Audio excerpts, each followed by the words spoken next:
Bismillahirrahmanirrahim. Assalamualaikum warahmatullahi wabarakatuh. Alhamdulillah wassalatu wassalamu ala rasulillah. Allahumma sholli ala sayyidina Muhammad wa ala ali sayyidina.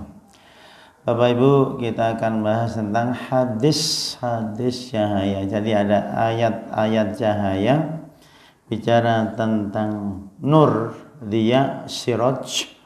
Ada surat cahaya, ada hadis cahaya. Hadis pertama, qama fina Rasulullah sallallahu alaihi wasallam bi khamsi kalimat. Sesungguhnya Allah itu tidak tidur, ya. Innallaha la yanam. Dan tidak pantas baginya untuk tidur. La ta'khuduhu sinatu wala naum. Kalau jenengan ngantuk di awal namanya nu'as. Kalau awal tidur sudah nunggu ustadz nggak datang. Ini itu namanya sinatun. Kalau tidurnya lama banget itu namanya hujur. Kalau sampai ratusan tahun namanya ruqud. Itu silakan mau naum atau nu'as atau sinah atau kayak Ashabul Kahfi ruqud 309 tahun. Insya Allah sudah teman-teman sudah mati semua terus sendirian. Oh kok sudah berubah ya berubah. Itu bahasa Arab. Kalau ngantuk ketep-ketep ini nu'as. Kalau sudah nah itu sinatu wala naum. Kalau sebentar hujur. Kalau qalilan minal laili ma yaj'un. Tidurnya sebentar. Kalau tidurnya lama sekali itu ruqud. Kalau siang tidur malam nggak tidur itu lowo. Dah selesai. Jurus lowo. Nah, ini katanya Allah tidak tidur. Wala yambaghi lahu ayyanam. Nah, tidak layak Allah tidur. Maka ini akidahnya ini kadang secara praktek kita itu jauh ya. Kan ada Allah gitu ya. Tapi kita itu masih emosi gitu. Apa nggak malu sama Allah kan gitu. Seakan-akan nggak terima dengan takdir. Orang yang marah-marah itu sebenarnya lagi nggak terima dengan takdir. Oh nggak istighfar dulu.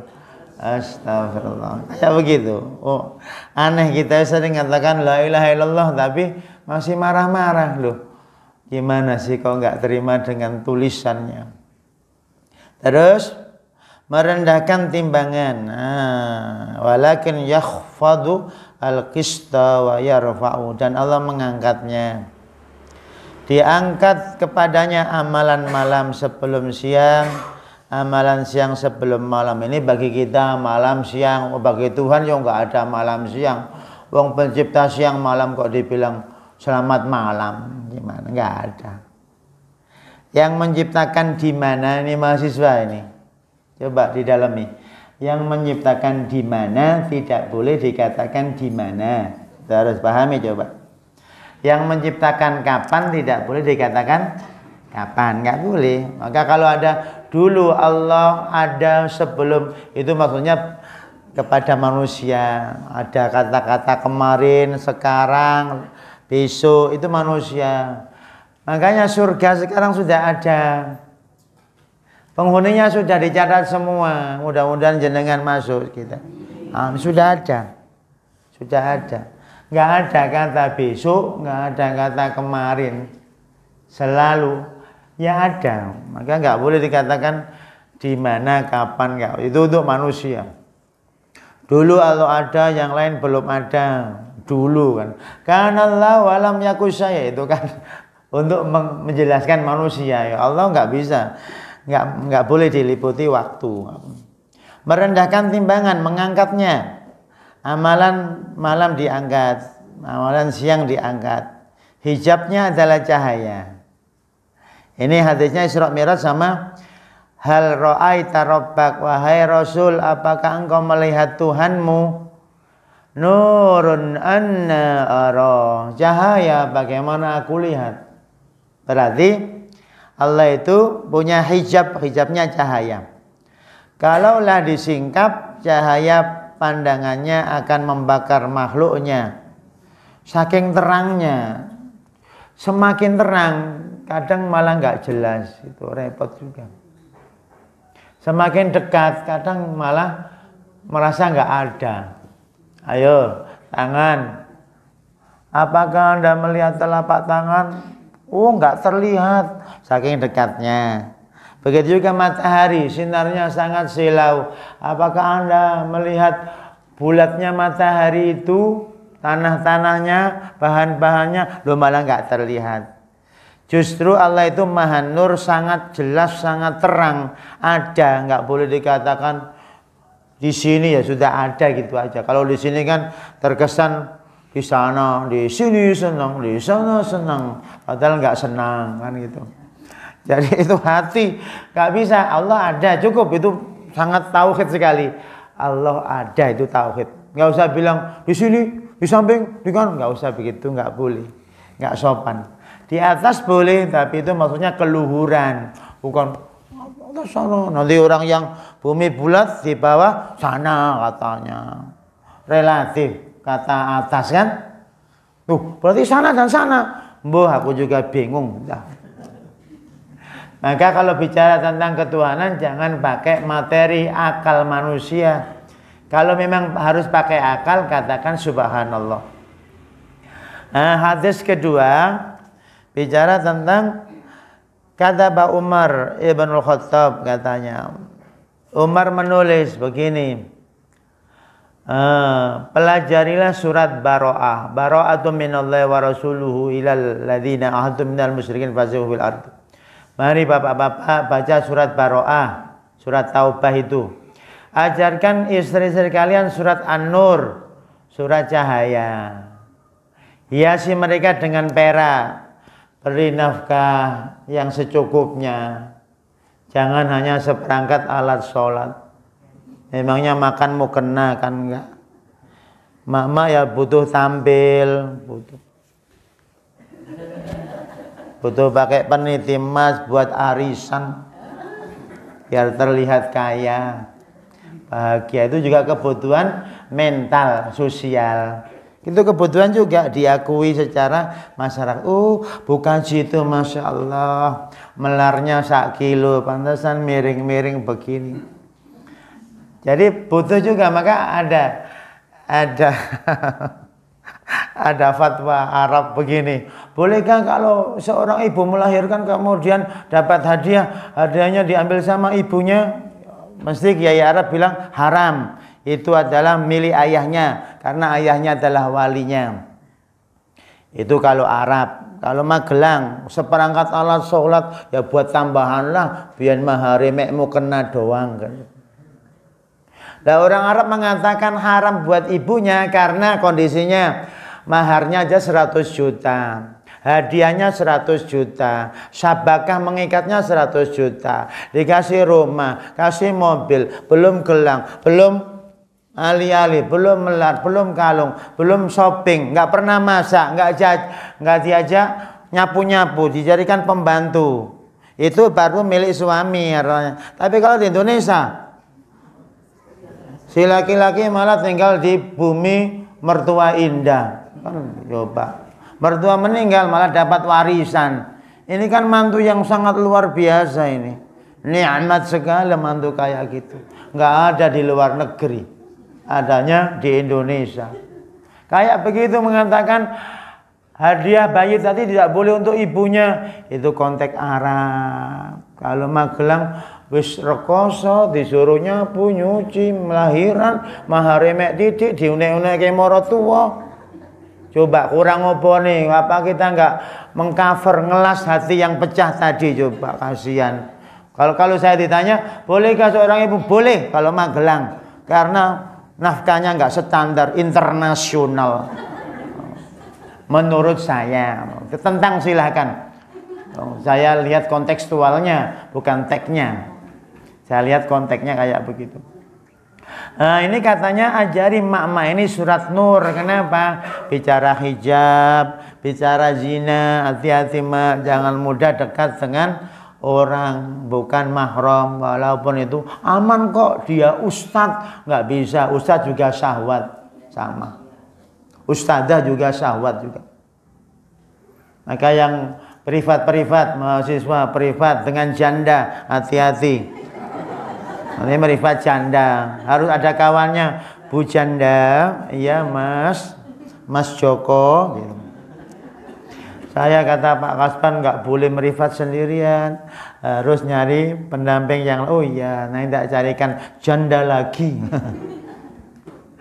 Nah, harus begitu, itu menjaga hati, takutnya fitnah gitu. Ya kalau aman ya bilang aku aman kok, aku nggak ngapa-ngapain, wallahi swear ya kabeh bisa ngomong begitu, nggak bisa. Sahabat itu kalau sudah muncul menutup logika, maka orang pacaran itu nggak bisa dijelaskan secara haramnya pacaran, nggak bisa, bang sudah sangat nafsu, nggak bisa, harus pakai iman. Nah, yang ketiga katanya alimu rijalakum surat al-Maidah, ajari bapak-bapak surat Maidah. Ya ayyuhalladzina amanu aufu bil uqud, ayo tepati janjimu bapak-bapak. Dulu pernah janji apa waktu pacaran? Seandainya, ya seandainya kan nggak janji itu. Dulu coba janji-janji kita waktu masih nganten baru. Oh my darling, indahnya dunia ini ya, nganten baru yo indah, kalau 20 tahun yo sangat indah. Kalau bisa bertahan. Kalau nggak bisa bertahan, pahit terus. Yo minum Putra Wali. Wa alimu nisa'akum, dan ajari perempuan surat An-Nur, surat Nur, cahaya. Mama lagi-lagi suruh Nabi, ayo ma baca surat An-Nur 53 ayat, dihafalkan ma, suratun anzalnaha wa faradnaha, ayo ma hafal insyaallah. Siap? Enggak, ya sudah. Makan sarapan siap gitu. Ngapal surat An-Nur insyaallah boten. Mau nggak mau masih hidup ini. Maka saya kadang di grup Al-Quran itu, ayo tilawah, mumpung masih nafas. Kalau mati nggak bisa nafas. Mumpung ini rezeki loh, coba 1 detik, la ilaha illallah, rezeki banget. Itu yang diharapkan Fir'aun balik ke Magelang, melo pengajian DKD. La ilaha, tadi itu subhanallah. Fir'aun itu ingin kembali. Rabbi laula akhartani. Itu dalilnya, surat Munafikun. Baca itu. Kalau nggak percaya tanya Fir'aun. Oh, sudah dikabari Allah, orang sudah mati itu pingin balik ke bumi, hanya pingin la ilaha illallah gitu. Sedangkan kita nafas bermiliar-miliar malah rekoso, utang akeh, pusing. Wah bu, yang penting jenengan la ilaha illallah saja. La ilaha illallah, pergi ke bank, bu keliling bayar, la ilaha illallah, la ilaha illallah. Insya Allah ditangkap satpam. Orang ini error. Baik utang duit ya bayar duit kok, makanya bayar la ilaha illallah itu di akhirat la ilaha illallah. Nah ini penting bu, belajar surat An-Nur. Coba ini kita perdalam, nanti ada majelis taklim usulkan ke ustadzahnya. Kata ustadz di KD itu nggak tahu namanya, kayaknya Ban Ki-moon atau Ban Kasban atau Ban Bocor nggak tahu. Itu coba ajarkanlah surat An-Nur. Coba mak-mak mulai ngapal suratun anzalnaha wa faradnaha, udah hafal. Yang keempat, qala Ibnu Abbas, idza tajalla binurihi lam yakum linuri syai'un, katanya. Ketika dia Allah menampakkan dirinya, maka tidak ada yang dapat menahan cahayanya. Saking terangnya. Maka kata para ulama, Allah itu sangat terang, saking terangnya malah nggak terlihat. Kalau terlihat malah bukan Allah itu, karena bisa ditangkap oleh mata. Mata menguasai Allah, berarti Allah dikuasai. Salah. Yang betul di dunia Allah tidak bisa dilihat, tidak bisa dikuasai indera. Betul. Maka ketika Nabi Musa mengatakan, Rabbi arini andur ilaik, Tuhan aku ingin lihat engkau. Lantaroni, kamu nggak akan bisa lihat saya. Baca surat Al-A'raf itu. Walakin dur ilal jabal, lihat itu gunung. Kalau kamu tetap, maka Gunung juga tetap bisa lihat. Falamma tajalla rabbul jabal fa kharra Musa sa'iqa. Ketika cahayanya bayan nampak, jabal itu meledos, hancur. Nabi Musa pingsan. Coba. Ya Allah, maka tidak boleh nantang, nggak boleh. Ya, nanti lihat Allah setelah mati. Hadisnya Fathul Bari, innakum lam tarau rabbakum hatta tamutu. You have not see the God before you did, gitu. Kamu tidak akan pernah bisa melihat Tuhan sebelum meninggal. Maka orang meninggal itu nikmat. Saya sering dalam hati kalau ada orang meninggal, telah meninggal, ya Allah nikmat sekali ketemu Allah, gitu.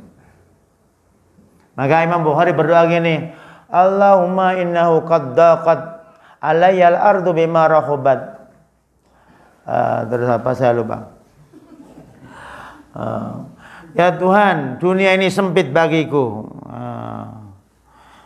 Tolong panggil aku. Enggak ada sebulan Imam Bukhari wafat.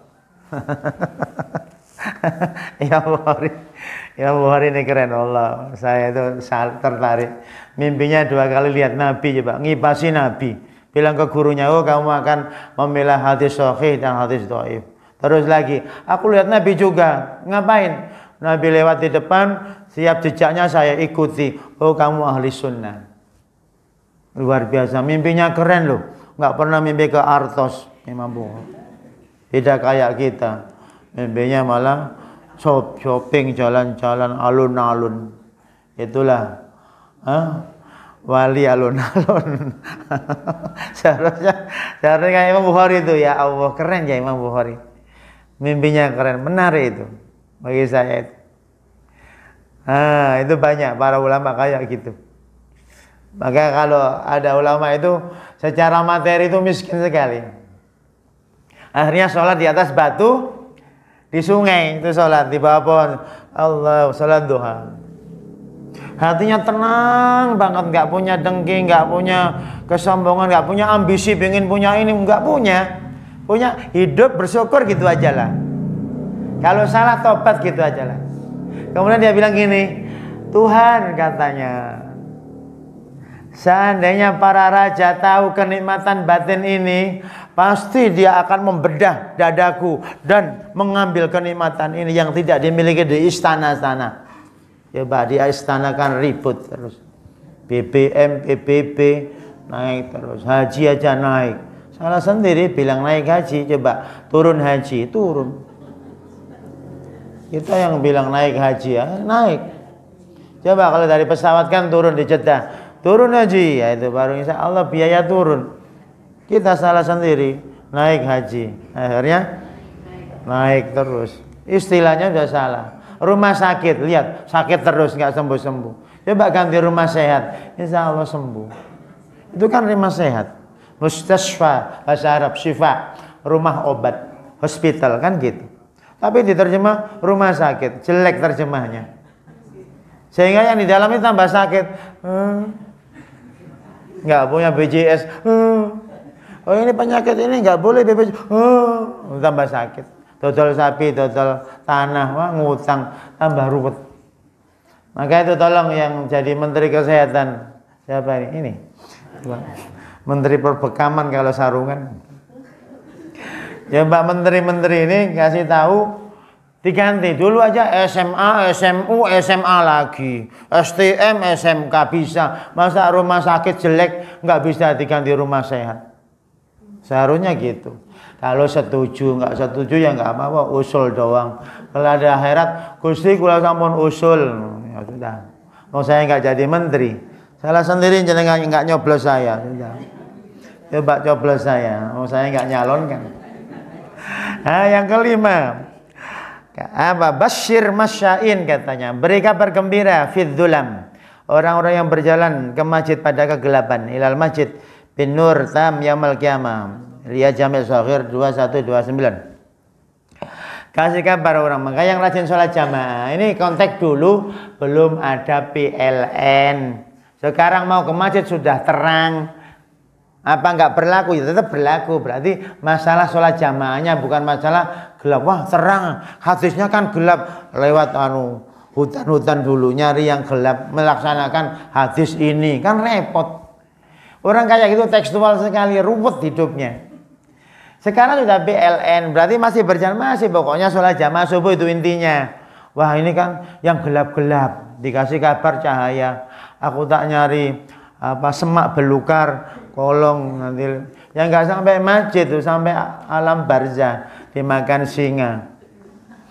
Jadi penting sekali kita pemahaman rasional, tidak hanya tekstual kayak begini. Coba terjemahnya, berilah kabar gembira kepada orang-orang yang berjalan menuju masjid di kegelapan malam. Sekarang nggak ada gelap, sudah ada PLN. Bahwa mereka akan mendapatkan cahaya yang sempurna kelak di hari kiamat. Tuh, sudah dapat cahaya di bumi, listrik. Maka ada cahaya materi dan cahaya maknawi. Cahaya materi ini akan redup, srengenge akan redup, faida samsu kuwirat akan hancur. Lampu ini nggak lama juga, 2100 wis diganti, malah durung sampai pedot duluan. Oh putus lampunya, baru 2029. Itu lampu dunia, materi. Kalau lampu akhirat selamanya. Apa? Kamu masih muda ini, tolong ya, pesan saya itu Al-Quran sama bahasa. Kamu kalau pintar bahasa Inggris, TOEFL 500, buka kursus dapat duit. Coba kurang apanya? Coba Kak, apa ini? Kangguru.com, beasiswa Australia itu. Syaratnya 500 TOEFL, coba. Langsung kuliah gratis Australia. Ngerti tuh Australia? Magelang, Ngetan, Menggok. Sono, ngidul. Sampai numpak perahu ya iso. Juga Kulon Progo. Ya Allah, saya pesan ke santri-santri, jangan merepotkan orang tuamu ketika kamu kuliah minta biaya. Kasihan makmu, bapakmu. Mandiri. Mandiri, jangan ngerepotin. Caranya gimana? Sejak SMA kamu sudah serius sehingga dapat beasiswa. Ngerepotin orang tua, kasihan mae, rambutnya wis keriting, terus mikir SPP, geringgingan, terus suaminya nggak mulai-mulai, anaknya wah ruwet, ar-ruwetiyah, aliran ruwet al-bulatiyah, aliran bulat, as-sumbaqiyah, aliran sumbak. Saya sering nanya, ingin birrul walidain ke ayah ibumu. Tolong kalau kuliah kamu bertekad jangan minta biaya ke ayah ibumu.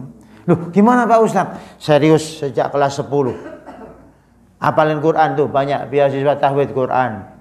Tapi kalau kelas 10 tolak-tolak kaya munyuk ketulup, ya ruwet sampai S1 ya ngerepotin orang tua. Nikah aja dibiayai orang tua, rumah disiapin orang tua.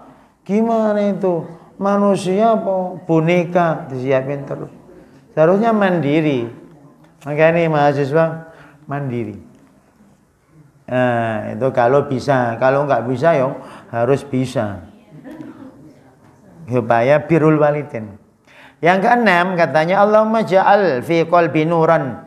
Ini doa ketika kita berangkat ke masjid sebelum subuh. Ya Allah katanya, jadikanlah dalam hatiku cahaya, lisanku cahaya, penglihatanku cahaya, pendengaranku cahaya, di kananku cahaya, di kiriku cahaya, di atasku cahaya, di bawahku cahaya, di depanku cahaya, di belakangku cahaya. Jadikanlah aku cahaya. Artinya apa? Jauh dari kemaksiatan. Penuh dengan cahaya. Cahaya semua. Kayak di internet lagi rame apa? Jelek-jelekan pejabat.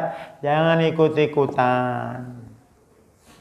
Kalau jenengan mau ngeritik pejabat, ada prosedurnya jadi anggota dewan. Atau temu anggota dewan. Ada prosedurnya. Nggak usah teriak-teriak lewat medsos. Wah, apa nggak baik. Itu orang nggak tahu cahaya. Sungguh tidak baik. Menjelek-jelekan pejabat tidak baik. Memuji-muji pejabat juga nggak terlalu baik. Biasa saja. Setiap orang ada ujiannya. Wah itu dapat proyek sekian miliar, sekian triliun. Jangan ngomong begitu. Duit itu nanti bermasalah buat istri dan anaknya. Istrinya yang asalnya mukena biasa jadi mukena emas dan perak, nggak bisa jalan kaku, lo repot. Ruwet, punya duit ya ruwet, nggak punya duit yo tambah ruwet. Dunia itu ya kayak gitu, sehat yo ngomongin orang, sakit yo njaluk dijenguk orang. Sehat rasan-rasan repot. Makanya yang paling berat itu apa? Sehat yang bersyukur itu berat sekali. Sehat kaya bersyukur itu berat. Kalau miskin sabar yo kepeksa iso kamu. Piye meneh ora iso. Sakit sabar itu gampang. Tapi kalau jenengan sehat kaya kok melu pengajian itu pahalanya double timbang yang sakit-sakitan nggak punya duit. Lho kok ndelek pengaosan mados teh gratis. Nah, itu beda. Seneng gratis itu beda. Makanya penting sekali menjadi orang apa? Paham agama ini. Nah, semua cahaya. Maka di dalam tafsir Ibnu Katsir nanti diceritakan begini. Pendapat para ulama, orang muslim itu masuk cahaya, loh ibadah. Keluar nanti ketemu orang bercahaya, nggak suudon, nggak ngomongin orang. Terus sendirian cahaya, bersama cahaya, selalu bercahaya. Maka nanti yang repot adalah bercahaya dalam komunitas yang gelap. Kalau sekarang ini komunitasnya ibu-ibu pengajian soleha, bapak-bapak soleh, itu penuh cahaya, gampang. Kalau bercahaya di masjid ini gampang. Percaya di alun-alun itu loh. Coba bawa sajadah sholat duha, hadap ringin, insya Allah waras, katakan itu. Supaya di alun-alun nggak identik dengan main-main saja. Oh, ada juga ya orang sholat. Itu aliran apa itu? Kasbaniyah, sudah. Jadi boleh kita itu sholat di tempat umum kayak stasiun, nggak apa-apa. Sajadah kosong ya sholat. Sholat kok di sini? Oh, orang main HP apa boleh kok sholat nggak boleh? Di mana saja boleh. Sholat di terminal menggelar sajadah, nggak harus ke musholanya. Biar orang-orang yang di bis itu nggak repot dengan bisnya. Jangan lupa sholat, mengingatkan, nggak apa-apa. Tapi kita dianggap aneh. Aneh ya orang itu, paling jamaah di kadi itu. Iya, jamaah di kadi. Jadi orang Mesir itu kalau pas adzan itu nggak harus ke masjid ya. Saya di fakultas apa dia? Allahu Akbar, Allahu Akbar. Langsung gelar sajadah di mana? Di depan fakultas. Langsung gelar tikar sholat bersama. Nggak ke masjid. Maka kita itu biasakan jangan takut sholat dilihat orang. Jangan takut. Saya di kereta alhamdulillah. Wah, sholat Allah. Tapi kalau pas tengah-tengah ada orang lewat nggak bisa. Saya menghadap kaca. Saya kira perkiraan saya antara dua kursi itu muat. Ternyata waktu sujud saya kecantol. Aduh, saya gimana ini? Gimana nih? Ternyata saya besar juga nggak tahu. Kadang sholat di atas kursi, kadang dua kursi. Ini saya sini, nanti sujud di situ. Sholat duhur. Dilihatin orang, ngapain itu? Ya tampilan, boleh. Kan banyak orang makan, jarang orang sholat duhur di kereta. Coba, jangan Allahu Akbar. Permisi ya Bu, saya sholat dulu. Iya Pak, biasanya saya izin dulu. Kenapa? Secara nggak langsung mengingatkan, oh sudah duhur ya. Oh orang ini sholat, oh aku disolati kok. Ya sudah. Banyak yang di gerbong kereta itu disolati semua. Saya kan hadap itu belakang. Oh itu mayatnya pada nongol-nongol begini. Kata para ulama, orang yang meninggalkan sholat, meninggalkan ketaatan itu kan mati hatinya kan. Berarti orang yang nggak sholat berarti mati. Kata Imam Syafi'i, orang yang maksiat itu mati katanya. Sholati dia gitu. Nah, tapi ya jangan bilang wahai almarhum almarhumah, ya nggak begitu juga. Itu hanya untuk sindiran kita menjaga sholat gitu. Nggak apa-apa dilihat orang. Yang ngamen minta duit saja berani. Sholat nggak minta duit masa nggak berani. Cereng cereng cereng cereng cereng cereng cereng cereng cereng cereng cereng cereng cereng cereng cereng cereng cereng cereng 2000 cereng cereng cereng. Sedangkan kita di Sumber Waras ke Semarang Ambarawa Allahu Akbar nggak minta duit orang nggak berani. Yang minta duit aja berani. Itu cereng cereng cereng kita Allahu Akbar masa nggak berani. Yang jualan apa ini? Apa bakpia di terminal itu anget masih anget angetnya mungkin kepanasan matahari nggak tahu setelah beli malah nggak enak gitu sama di Solo gitu ayo ini ya ayo murah nggak beli tuh pendeli gini takut juga akhirnya kita beli. Wah murah banget 5.000. Ternyata di bawahnya itu kerdus kurang ajar sekali. Kerdus terus dikasih kue 5.000 murah sekali gitu. Saya beli murah ya tak buka di bawahnya kerdus. Kemudian lewat Solo lagi orangnya datang lagi murah dalam hati. Ini dulu yang mana ibu aku. Tapi saya diingatkan Tuhan, jangan ngomong begitu, nggak boleh. Mungkin dia terpaksa. Ya, tapi kok saya korban terus. Ya kayak gitu kehidupan, kayak begitu. Mencela penjual tadi nggak boleh juga. Tapi nggak bakal beli, sorry lah ya. Orangnya nggak kenal kita. Makanannya taruh pangkuan kita, dipasrahkan ke kita. Coba, dia dermawan sekali. Kita diberi loh. Ya Allah, subhanallah. Coba kalau kita masukkan tas, dia nggak tahu juga. Pak Man, nggak tahu di mana ya tadi kan nggak mungkin meriksa tas kita. Tapi kita kan nggak mau bohong. Itu cahaya juga. Yang ketujuh, at-tuhuru. Pakai dhamma. Tuhur berarti bersuci. Kalau tohur alat bersuci. Wudu berarti berwudu. Kalau wadu alat berwudu. Maka ada waduk Gajah Mungkur berarti itu tempat wudu kan gitu. Banyak air. Waduk itu ya bahasa Arab. Kalau pakai faul berarti tempat. Waduk berarti itu alat wudu bisa air. Sama kayak ini tohur. Tohur itu bisa debu, bisa air. Karena alat bersuci. Tapi kalau tuhur itu kesucian. Tuhur. Suci adalah bagian dari iman. Terus. Yang tengah-tengah dia bilang. Wassalatu nurun. Sholat adalah cahaya. Suratnya Al-Ankabut. Aqimis sholah inna sholata tanhanil fasai wal munkar. Dirikanlah sholat mencegah keji dan mungkar. Keji dan mungkar dolim itu gelap, sholat cahaya. Berarti kalau orang yang sholat tidak mungkin berbuat. Nah itu berarti tahu makna sholat. Habis sholat dapat sandal baru. Ya nggak apa-apa kalau beli. Tapi kalau itu mana sandal Pak Kasban kan sabar, insya Allah ikhlas. Ya dengan ngambil sandal saya insya Allah nggak apa-apa, saya ikhlas. Tapi awas, nanti saya ke sini mersikil aja, biar mana sandal Pak Kasban. Nah itu kata Nabi, sholat adalah cahaya. Al-Qur'annya, innas sholata tanha anil fasai wal munkar.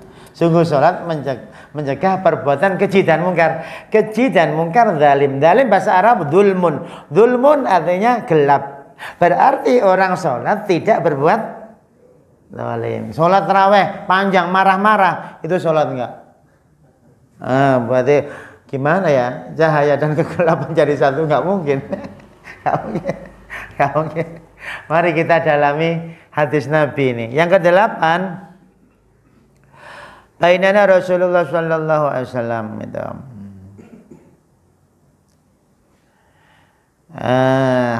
Intinya Nabi mengatakan absyir binuraini katanya. Bahagialah dengan dua cahaya yang aku diberi. Cahaya apa itu cahayanya? Al-Fatihah dan akhir Baqarah. Itu cahaya. Alhamdulillahi Rabbil Alamin Ar-Rahmanir Rahim Maliki Yaumiddin Iyyaka na'budu wa iyyaka nasta'in. Rasakan cahayanya. Begitu ya. Lillahi ma fis samawati wa ma fil ard. Wa in tubdu ma fi anfusikum aw tukhfuhu yuhasibukum billah. Wa yaghfiru liman yasha' wa yu'adhibu man yasha'. Wallahu ala kulli syai'in qadir. Itu cahaya, ada rasanya. Tapi kalau lillahi ma fis samawati wa ma fil ard wa in tubdu, itu kehilangan cahaya. Kehilangan cahaya. Kasihan ya, enggak apa-apa untuk meramaikan dunia. Tapi orang kayak gitu perlu naik jenjang. Pak, mbok enek rasane ngaji nih, Pak. Oh nggih. Allahu akbar. Innal ladzina qalu rabbuna Allah thumma istaqamu tatanazzalu alaihimul malaikah alla takhafu wa la tahzanu wa abshiru bil jannati allati kuntum tu'adun. Nahnu awliya'ukum fil hayatid dunya wa fil akhirah wa lakum fiha ma tashtahi anfusukum wa lakum fiha ma tad'un. Ini cahaya. Yang ke-9 tentang seorang pegawai marbot masjid meninggal. Kemudian kemana si fulan, katanya? Udah wafat. Kenapa saya nggak dikasih tahu, katanya? Karena sahabat dalam tanda kutip ya, agak apa ya, itu orang biasa, bukan orang penting, bukan orting, bukan orbes, bukan orang besar, bukan orang penting. Nggak dikasih tahu Nabi. Ayo tunjukkan mana makamnya, kan? Ya Allah, Nabi mendoakan di makam itu coba. Kemudian alam barzahnya almarhum itu bercahaya. Maka jangan lupa mendoakan mak bapak kita selalu, Rabbi firli wali. Itu cahaya. Kata Nabi, inna hadhil qubura mamlu'atun zulmah, katanya, penuh dengan kegelapan. Kemudian Allah menerangi dengan doaku. Jangan sepelekan ya Bu, kalau ada almarhum kita doakan semoga Allah mengampuninya, gitu. Itu Masya Allah, senang sekali itu. Kalau nggak percaya, buktikan, tak doakan, semoga diampuni itu. Luar biasa agama ini. Yang ke-10 katanya, hadis tentang yang paling bawah itu, a'udzu binuri wajhikal ladzi asyraqat lahu dzulumat, ya. Aku berlindung dengan cahaya wajahmu yang menerangi kegelapan. Itu juga cahaya, cahaya Allah. Itu nama Allah An-Nur, cahaya. Dia punya cahaya. Kalau ada ayatnya Allah nurus samawati, itu artinya Allah pemberi cahaya. Ingin bercahaya, dekati Allah. Allah, Allah, Allah. Boleh habis ini jenengan ke Gardena boleh. Tetapi sholat duha di sela-sela baju-baju, Allahu Akbar. Ya Allah, baju ini bagus, beri aku baju. Kata penjaganya, boleh Bu, ambil saja, tinggal ngantri di kasir. Oh ya. Silakan mak-mak praktek keaneh-anehan ini. Ditanya, mau kemana Bu? Mau ke Artos, ngapain? Sholat duha. Sudah. Ya, orang pada heran. Itu di bawahnya ada musola Bu. Silakan ke situ terus. Habis sholat pulang. Sudah. Sudah dari mana? Artos tuh. Bawa apa? Bawa pahala. Oh iya, sudah. Ya, orang pada aneh. Ini kok aneh ya? Pasti jamaah DKD ini aneh. Oh iya. Itu kas banner. Kalau banner dibahas, kalau kas banner. Jadi ya mohon doa semuanya yang hadir ini, insya Allah masuk surga ini. Karena wajah-wajah sudah capek, sudah. Kalau Allah itu suka hamba-hambanya yang capek, sampai ruwet gitu. Sabar. Malaikat itu nanti tanya, wah, hadisnya Tobroni. Kalau ada orang mati, kayak seandainya saya mati, nanti kawan-kawan saya itu bilang, Kasban, gimana kabarmu? Oh ya, alhamdulillah. Kawan-kawan kita gimana? DKD gimana? Masih jalan nggak? Masih. Masih ada yang ngantuan? Iya ada. Saya kan ditanya roh-roh itu, kemudian malaikat protes, da'uhu kana fi ghammid dunya, katanya. Biar dia istirahat, katanya. Jangan banyak ditanya. Dia capek di dunia. Malaikat bela saya. Maka nanti kalau kita baru pertama mati itu roh-roh itu pada bertanya-tanya, gimana anak saya, gimana tetangga saya, gimana. Nanti malaikat, sudah biar dia istirahat dulu. Dia capek di dunia. Dunia itu enggak, bukan tempat bahagia, tempat ruwet, bulet, sumpek tak. Enggak pakai kol-kol kubra kalau enggak percaya. Enggak. Ruwet sekali di dunia. Maka yang penting sabar, syukur, sabar kita. Jangan terlalu bangga dengan harta benda, jangan. Jabatan jangan. Nanti hilang semua, bubar. Sudah nggak percaya, ya dengan praktekin, wafat terus ya disapa kawan-kawan. Bu gimana ya? Disapa itu. Itu saya baca hadisnya berkali-kali. Kata malaikat, da'uhu fa innahu kana fi ghammid dunya. Biar dia istirahat, dia capek sekali di dunia, capek sekali. Maka mama yang sudah kepala 6, kepala 7, insya Allah surga. Karena sudah gak kehitung minum oskadon, panadol, tolak angin, antangin, kerian. Ruwetnya sudah kuadrat tidak hanya 3 kali, 1000 kuadrat. Maka malaikat pun heran. Kok bisa bertahan ya itu? Memang hidup bertahan malaikat. Nih imunisasi kan. Ada imunitasnya. Maka bapak-bapak yang sudah senden-senden itu, saya ucapkan selamat Pak. Dengan insya Allah surga. Sudah capek Pak. Ini muda nggak senden wajar. Maka kalau ada anak muda soleh biasa saja. Mbah-mbah soleh itu keren. Sejak muda sudah 60 tahun soleh. Kalau masih 23 tahun jangan gaya-gaya, bisa kepleset usia 33, 43. Mbah-mbah tuh 70 tuh. Ngapain Mbah? Nunggu malaikat Israel ya sudah. Maka saya ucapkan mbah-mbah yang sepuh, tolong DKD ngasih piagam. Selamat penghargaan telah melewati 70 tahun. Sabar sekali ya Mbah. Berapa kali diunek-unek ke bojone Mbah? Wah nggak kehitung sudah.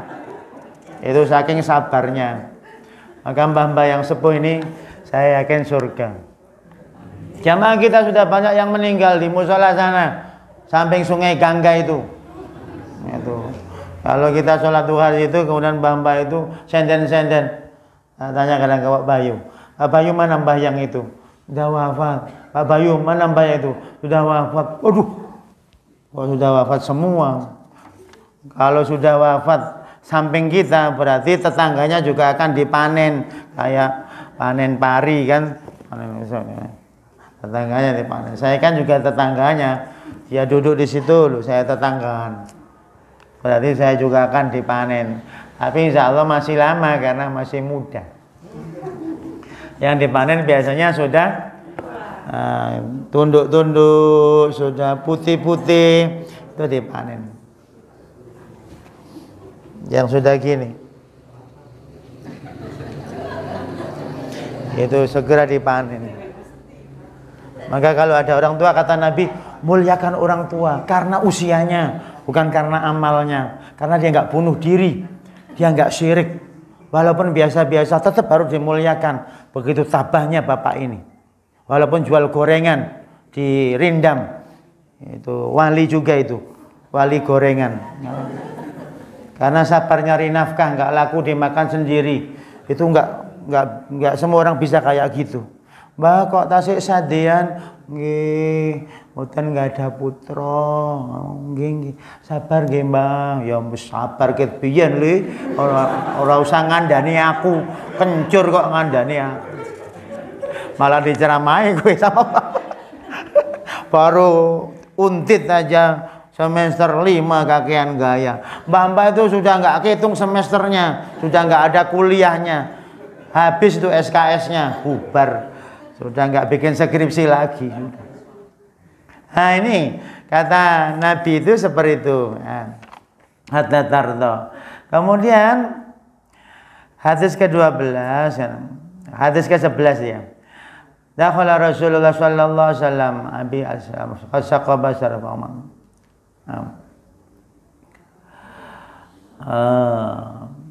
Apa kata Nabi itu? Didoakan, lapangkanlah kuburnya, luaskanlah kuburnya. Ini begini Bu ceritanya. Kalau rumah jenengan itu tipe sempit ya, jangan sampai menyempitkan hati kita. Gitu aja lah. Ya nanti berarti kuburnya luas juga itu. Sekarang luas, rumahnya besar, kebunnya berhektar-hektar, hatinya sempit, itu nggak enak sekali, ruwet sekali. Ini marbot masjid tinggal di bawah dekat WC, kamar hanya 3x3, ya buat masak, ya buat jemur, ya buat lengkap semuanya itu. Tapi tertawa-tawa, kok bisa ya mahasiswa itu tertawa-tawa? Ya kepeksa piye meneh. Maka ada kawan saya di Kairo itu jadi marbot masjid tinggal di bawah tanah. Sering saya kunjungi. Saya kalau lagi penat belajar, saya pertama assalamualaikum. Saya tak tidur di sini ya, tidur di bawah tanah. Nanti dia ngimami. Pokoknya zuhur adzan sendiri. Nanti orang Mesir datang. Saya juga nanti habis zuhur istirahat dulu, ngimami asar terus gitu. Tenang, anteng. Nanti dikasih sama yang punya flat di atas itu. Ini makanan, ya. Gitu. Saya juga ikut. Nggak beli, datang sendiri. Oh sekarang jadi kiai di luar Jawa, jadi marbot biasa. Maka itu ada juga profesor di Yogyakarta, marbot tuh. Kadang WA saya, Profesor Khairuddin, itu kan marbot, ya kan? Di UPN itu.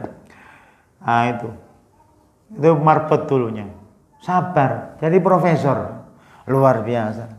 Makanya tak minta di buku Hikmah Wali itu, Prof kasih ya komentar ya. Iya, Profesor Khairuddin itu dulunya marbot.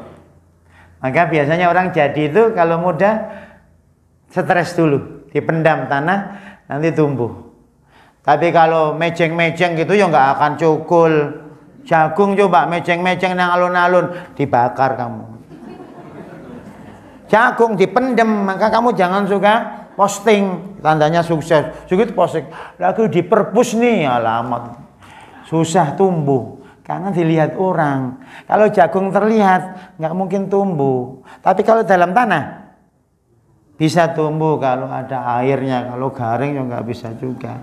Maka perlu air rohani itu. Jadi ini masa pembelajaran, jangan mudah tampil. Sembunyi dulu di gua, nanti keluar gua si buta dari gua hantu muncul. Bawa tongkat. Muncul. Mohon maaf ya Bu, saya ada guyonnya biar tertawa. Coba kalau saya serius kan semua sampai ke alam lain, saya jadi radio rusak ngomong sendiri. Jadi mohon maaf saya ada tertawanya, padahal pada dasarnya ngaji nggak boleh tertawa-tawa. Tapi Mr. Kasban ini tertawa-tawa. Apakah dia sehat? Sehat, alhamdulillah. Itu hadis ke-11, hadis ke-12. Ayuhan nas, innama ana basyar. Dan seterusnya kitabullah. Kemudian Nabi bilang, "Udzakirukumullah fi ahli baiti." Alal huda man tarakahu kana alal dhalal. Itu cahaya Al-Qur'an itu. Meninggalkan cahaya. Katanya wa ana tarikun fikum as-saqilaini. Saya meninggalkan 2 perkara berat. Apa itu kitabullah? Yang bercahaya. Al-Quran itu cahaya. Qad ja'akum kitabu wa nurun. Nurun wa kitabu mubin. Cahaya. 13. Idza kubiral mayyit katanya. Kalau mayit itu sudah dikubur, paling enak tema permayitan biar nggak ngantuk. Apabila mayat dikuburkan, maka akan datang kepadanya 2 malaikat berwarna hitam dan biru. Salah satunya bernama Mungkar dan lainnya bernama Nakir. Keduanya berkata kepadanya, apa yang dulu engkau katakan tentang ini, yaitu Nabi Muhammad. Dan seterusnya. Ini intinya di kuburan itu ada kegelapan, butuh cahaya. Cahaya itu amal soleh. Kadang ada kuburan dikasih lampu, di keramik, dipakai granit mewah, dikasih genteng, dicat, tapi di dalamnya gelap. Ada kuburan para nabi itu di Mesir, Nabi Syuaib, Nabi Harun, biasa saja. Ibnu Hajar, biasa saja. Saya yakin bercahaya.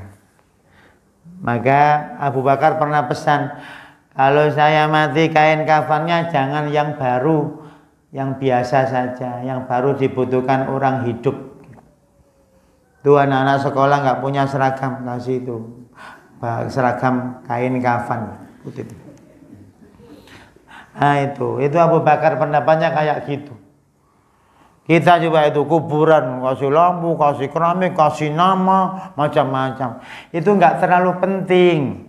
Yang penting itu anaknya kirim doa tidak, bapaknya wakafnya dilanjutkan apa tidak, kalau sudah haji sudah dihajikan tidak, itu cahaya, itu tahu agama. Karena anaknya nggak tahu agama, beli batu nisan yang mahal, ayah ku persembahkan batu ini. Kata ayah, aku nggak butuh batu gitu, butuh yasin gitu. Aku nggak hafal Pak, gitu. Nggak usah mau Quran. Ya salahmu. Makanya nanti ada orang mati punya anak 3 katanya. Satu namanya imsal, iman dan amal soleh. 2 namanya harpen, harta benda. 3 namanya anis, anak istri. Anis, anak istri. Kalau suami ya sunis, suami, anak. Berarti asum gitu ya, asum ya, anak suami, asum. Ketika bapaknya bermasalah ditangkap KPK di kuburan karena korupsi di dunia, KPK sayang ya. Kemudian telepon sama si Anis, gimana? Aku juga repot ayah, saya juga terjerat masalah juga gitu. Guru saya juga nggak tahu agama. Oh iya. Terus imsal, amal soleh. Aku juga bermasalah ya. Dulu waktu aku hidup di bumi, kau nggak pernah ngasih aku nutrisi sehingga aku kurus, nggak bisa bantu kamu untuk ngantemi yang menyakiti kamu itu. Gitu. Ya sudah, tak minta tolong ke Harpen tolong ayah lagi ada masalah. Waduh ayah, saya repot juga nggak bisa. 3-tiganya kurus semua. Memang gendut harta di dunia tapi amalnya rendah. Nanti nangis dia, nggak bisa minta tolong siapa-siapa. Maka nggak apa-apa ibu-ibu ini susah. Yang penting ikhlas, Tuhan, aku ikhlas susah ini. Pahala. Itu ibadah batin. Ibadah keikhlasan kayak itu ridho besar sekali. Tuhan, suami saya kok begitu, aku ikhlas banget, nggak apa-apa, tak jalan itu, aku tetap senyum, itu pahalanya double. Ini kalau punya istri menjengkelkan, tetap aja lapor ke Tuhan. Tuhan, istri saya bikin aku gatel sekali, tapi nggak apa-apa, saya ikhlaskan hati saya, sampai saya kasih kalpanak salep 88, tetap gatel, nggak apa-apa. Nah, yang tertawa ini paham berarti pakar kalpanak. Jadi kayak gitu Bu, nanti di alam kubur itu butuh cahaya. Cahayanya yaitu amal soleh lagi awal, bukan semuanya yang hadir ini ya 2100 insya Allah ALM semua. 2100 apa yang dibanggakan? Kacamata sudah patah, apa jilbab sudah dibuang sama itu. Wah ini milik nenek, disedekahkan saja biar untuk pahala almarhum kan gitu. Wah kayak begitu. 2100 Pak, insya Allah kalendernya sudah dicetak di internet. Kita sudah nggak ikut melihat hasil cetakan itu. Oh sudah nggak ada, itu malah haul kita perayaan 1000 harinya sudah berapa haul yang keberapa itu. Nah, terus yang ke-14, janganlah kalian mencabut uban. Jangan mencabut uban, itu cahaya. Maksudnya gini loh, orang sudah beruban itu tandanya sudah tua. Kalau sudah tua, sudah sampai dekat terminal, harusnya siap-siap biaya ongkos, kasih Pak Kondektur gitu, biar nggak ditarik terus kan gitu. Orang sudah beruban berarti sudah punya cahaya. Cahaya untuk bekal ke akhirat. Maka uban makruh dicabut. Apalagi disemir biar sok muda. Wah, biar terlihat muda, biar mungkin ada yang tertarik dengan aku, padahal semiran. Maka tidak dianjurkan disemir atau dicabut, biar aja. Nah, sudah tua. Ini mengingatkan kalau sudah tua berarti siap dipanen kan gitu. Kalau siap dipanen harus siap bekal. Makanya Nabi jangan cabut uban, nggak boleh. Terakhir 15 karena sudah zuhur kurang 4 jam. Innallaha azza wa jalla khalaqa fi dzulmah. Sesungguhnya Allah menciptakan makhluk dalam keadaan gelap, lalu Dia melemparkan kepada mereka cahaya dari cahaya. Maka siapa yang terkena cahaya mendapatkan petunjuk. Siapa yang terluput dari cahaya, dia tersesat. Karena itulah aku katakan pena telah kering berdasarkan ilmu Allah. Maka minta, ya Allah cahayailah aku. Atau begini Bu, ya Allah tidak masalah saya nggak punya uang, nggak masalah saya dihina, nggak masalah saya dibully. Yang penting hatiku tetap engkau pandang. Dipandang Allah itu ridho. Dipandang. Tandanya hati dipandang Allah gampang. Mudah terenyuh kalau baca Quran, doa. Lihat fuqara masakin itu. Fuqara masakin itu fakir miskin. Kalau fuqara masakin itu yang kredit-kredit itu. Beda fuqara masakin dengan fuqara masakini. Fuqara masakin itu mobilnya bagus tapi kredit, itu fuqara masakin. Semuanya kredit. Baru jadi PNS, SK-nya digadekan, itu namanya fuqara masakin. Nah itu kalau lihat fakir miskin, orang sakit, mudah terenyuh, itu ada cahayanya. Ya Allah, ya Allah. La haula wala quwwata illa billah. Ada orang cacat, la haula. Enggak kuat dia, enggak punya kaki, enggak punya tangan. La haula wala quwwata, enggak berat. Ada orang sakit lama, lumpuh Pak, lama banget sampai tulangnya itu pokoknya nggak bisa digerakkan. Saya jenguk itu,